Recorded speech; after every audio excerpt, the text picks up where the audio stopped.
নমস্কার বন্ধুরা, স্বাগত সবাইকে নতুন একটা ব্লগে। তো আজ হচ্ছে 18ই মার্চ, মঙ্গলবার, আর এখন বাজছে সকাল প্রায় 8টা। তো আজকে ব্লগটা এখান থেকে শুরু করছি। আর সকাল সকাল ঘুম থেকে উঠে শুয়েছিলাম, এই রেস্টের দিন উঠতে ইচ্ছা করে না একদম। তো যাই হোক, আর এদিকে আজকে তো রেস্ট, আর কাল থেকে আবার গ্যাংয়ে ডিউটি। তো আজকে সকাল সকাল দিকে রোদ করেছে। তো সবার আগে তো কাপড়গুলো ছাদে মেলে দিয়ে আসবো। এমনি তো সারা রাত ভেতরেই মেলা ছিল সব, তো মোটামুটি শুকিয়ে গেছে হয়তো। কিন্তু ওই শীতের যেগুলো ছিল আর কি, ওই ব্ল্যাঙ্কেট আর র্যাকটা, ওটা হয়তো শুকোবে না। তো সবগুলোই মেলবো দেখি। তো যাই উঠি, ব্রাশ ট্রাশ করি, ফ্রেশ হই, খাওয়া দাওয়া করি। তারপরে টুকটাক আজকে অনেকগুলো কাজ আছে, টুকটাক সেগুলো করবে একে একে। তো যাই, পরে কথা হচ্ছে আবার তোমাদের সাথে। সকাল সকাল বেশ ভালোই রোদ করেছে দেখছি। তো যাই হোক, বেশ ভালোই হলো, কাপড়গুলো মেলে দেওয়া হয়েছে রোদে। আর কালকে সারা রাত বারান্দাতে মেলাই ছিল কাপড়গুলো, তো ম্যাক্সিমাম সব শুকিয়ে গেছে। তো এই ব্ল্যাঙ্কেটটাও শুকিয়ে গেছে দেখছি। আর এই র্যাগটা কিন্তু এখনও ভিজে ভিজে বলতে নিচের দিকে অংশটা ভিজে, এই যে নিচের দিকে অংশটা ভিজে আছে, আর উপর দিকটা শুকিয়ে গেছে একদম। তো সারা রাত এরকমভাবে ঝোলানো ছিল, তো জলটা নিচের দিকে ঝরেছে আর কি এভাবে। তো নিচের দিকটা এখনও ভিজে রয়ে গেছে। আর অন্যান্য কাপড় চোপড়গুলোও মেলে দেওয়া হয়েছে ছাদে, এই যে। আর এদিকে আম গাছে দেখছি ছোট ছোট আম ধরেছে, এই যে তোমাদের দেখায় জাস্ট, এই যে ছোট্ট ছোট্ট আম ধরেছে একদম। তো এবারে আমের পরিমাণ খুব কম এই দিকটাতে ধরেছে। আর এই দিকটাতে ঝরে গিয়েছে মনে হচ্ছে অনেক অনেক ঝরে গিয়েছে। তারপরে অনেক বান্দরে খেয়েও নিয়েছে।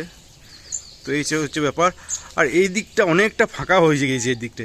তো এই দিকে অনেকটা গাছপালা ছিল, সব কেটে দিয়েছে পাশে বাড়ির। তো ওদের কিছু করবে হয়তো, এইদিকে সাইডে অনেকগুলো গাছ ছিল, সেগুলো কেটে দিয়েছে। তো একদম জায়গাটা পুরো একদম ফাঁকা হয়ে গেছে। ছাদ থেকে ফিরে এসে ব্রাশ ট্রাশ করে ফ্রেশ হয়ে তারপর গেলাম রান্না করে। আর এদিকে পাউরুটি ছিল দুটো, তো সেটাই মাছ বরাবর কেটে প্রথমে আগুনে সেঁকে নিয়েছিলাম। আর এদিকে ছিল একটা অমলেট, আর ছিল সস। তো এই ছিল আজকে টিফিন। তো টিফিন করার পর লেগে পড়লাম বাড়ির কাজে। 2000 years later. এখন বাজছে প্রায় 3:30, আর ফাইনালি বাড়ির সমস্ত কাজ কমপ্লিট হলো। উফ, বাপরে বাপ। তো মোটামুটি ওই 11টার সময় কাজে লেগেছিলাম, এতক্ষণে কাজ শেষ হলো। তো 11 থেকে 12টা, 1টা, 2টো, 3টে, 3:30, 4.5 ঘন্টার মতো কাজ হলো আজকে। কাজ বলতে 11টার সময় লেগেছিলাম, প্রথমে তো লেগেছিলাম টিফিন টিফিন করার পর মোবাইল থেকে সমস্ত কিছু মুভ করছিলাম কম্পিউটারে, ভিডিওগুলো বিশেষ করে। তো এমনিতেই মোবাইল খুব ফুল হয়ে যাচ্ছে এখন, মেমোরি ফুল হয়ে যাচ্ছে খুব তাড়াতাড়ি।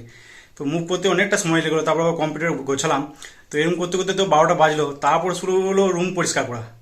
তো রুম পরিষ্কার করা বলতে রুমের ভেতর থেকে সমস্ত কিছু বাইরে বের করেছিলাম, টেবিল, চেয়ার, কম্পিউটার টেবিল, সমস্ত কিছু বের করলাম। তারপর সবার আগে তো কম্পিউটার পরিষ্কার করা হলো, কম্পিউটার সমস্ত কিছু পরিষ্কার করে টেবিল পরিষ্কার করা হলো। তারপর শুরু হলো রুমের ঝুল ঝাড়া। তো ঝুল ঝাড়া কমপ্লিট হলো অনেকক্ষণ পর। তারপরে ঝাড় দেওয়া হলো গোটা রুম, নিচে বেডের নিচ অব্দি সমস্ত কিছু ঝাড় দেওয়া হলো। তারপরে বিছানাপত্র সব বাইরে বের করা হলো। তো এরকম করে আমার রুম, পাশে বোনের রুম, এই দুটো করা হলো। তারপর বারান্দা করা হলো। তারপর শুরু হলো মোছা। তো দুটো ঘর, বারান্দা সমস্ত কিছু মোছামুছি কমপ্লিট করে আবার সমস্ত কিছু জিনিসপত্র ঝেড়ে ঝুড়ে আবার সেই জায়গাতে রাখা হলো সমস্ত কিছু। আর তার মাঝে তো ছাদে গিয়ে দু একবার করে কাপড়গুলো উল্টে দিয়ে আসতে হচ্ছিলো যাতে শুকায় তাড়াতাড়ি। তো যাই হোক, ফাইনালি কমপ্লিট হলো সমস্ত কিছু ঝাড়া পোছা। তো দেখি এবার স্নান করবো। স্নান করার আগে আবার দুটো কাজ আছে, বেসিনটা পরিষ্কার করা আর বাথরুম পরিষ্কার করা। তো মনে হচ্ছে আজকে লাঞ্চ করতে করতে 4টা বেজে যাবে। তো যাই হোক, এমনি ঘর মোছা তো কমপ্লিট হয়ে গেছে, আর কাপড়গুলো শুকিয়ে গেছে দেখলাম। তো সেই কাপড়গুলো গুছিয়ে নিয়ে এলাম, সব গোছগাছ করা হলো আর কি।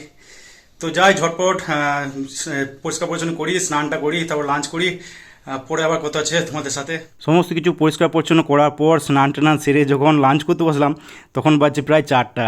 তো যাই হোক, আজকে লাঞ্চে ভাতের সাথে ছিল কাঁচা পেঁয়াজ দিয়ে আলোচনা। এদিকে মাছ ভাজা ছিল, একটা মাথা আর একটা লেজা। আর এদিকে ছিল ডাল। তো এই ছিল আজকে লাঞ্চ। তো খিদেও পেয়েছিল বেশ, তো ভাত একটু বেশি খাওয়া হয়ে গেল আর কি। তো যাই হোক, লাঞ্চ করার পরে ঘুমিয়ে পড়লাম। A few moments later. আজকে ছিল রেস্ট। তো নর্মালি কি হয়, রেস্টের দিনে বাইরে কোথাও যায়, বাইরে যায় বলতে বোলপুরে যাই হ্যাঁ ম্যাক্সিমাম টাইম। তো আজকেও ভেবেছিলাম বোলপুর যাব, কিন্তু বাড়ির কাজ টাজগুলো কমপ্লিট করতে করতে বিকাল হয়ে গেল। তো লাঞ্চ করে শুয়েছিলাম, আর এত টায়ার্ড লাগছিল, তো ঘুমও চলে এসেছিলো। তো ঘুম ভাঙলো প্রায় 7টার সময়। তো 7টার সময় ঘুম ভাঙলো ঠিকই, কিন্তু টায়ার্ডনেস কিন্তু তখনও ছিল। তো যাই হোক, আর গেলাম না বোলপুর, বাড়িতেই ছিলাম, শুয়েছিলাম, রেস্টই করেছিলাম। তো জাস্ট একটু আগে উঠলাম, উঠে জাস্ট এই ফ্রেশ ট্রেশ হলাম, মুখ ধুলাম। তো দেখি এখন প্রায় 9:30 বাজতে চলো, দেখি এবার লাঞ্চ ডিনারটা করবো। তো ডিনার করে শুয়ে পড়বো ভাবছি, টায়ার্ড বেশ ভালোই লাগছে, কারণ আজকে ভালোই কাজ করা হয়ে গেছে। মেন ব্যাপার, টানা অনেকক্ষণ কাজ হয়ে গেলো আজকে বাড়িতে। তো যাই হোক, আবার কালকে আছে ডিউটি, কাল থেকে গ্যাংয়ে ডিউটি। দিনে যা গরম লাগছে, এবার ডিউটি করতে একটু চাপই হবে মনে হচ্ছে। তো যাই ডিনারটা করি গা, তারপরে ভিডিওটা অফ করবো। ডিনার করতে বসলাম প্রায় 9:30টার সময়। আর আজকে ডিনারে ভাতের সাথে ছিল কাঁচা পেঁয়াজ দিয়ে আলু সানা, আর এদিকে মাছ ভাজা ছিল একটা মাথা আর একটা লেজা, আর এদিকে অমলেট ছিল অর্ধেকটা, এদিক ছিল আলুর তরকারি ছিল একটা বড়ি দিয়ে রান্না করা, আর ছিল ডাল। তো এই ছিল ডিনার। তো ডিনার করার পর উপরে এসে শুয়েছিলাম আর টায়ার্ডও লাগছিলো বেশ, তো খুব তাড়াতাড়ি ঘুমও চলে এলো।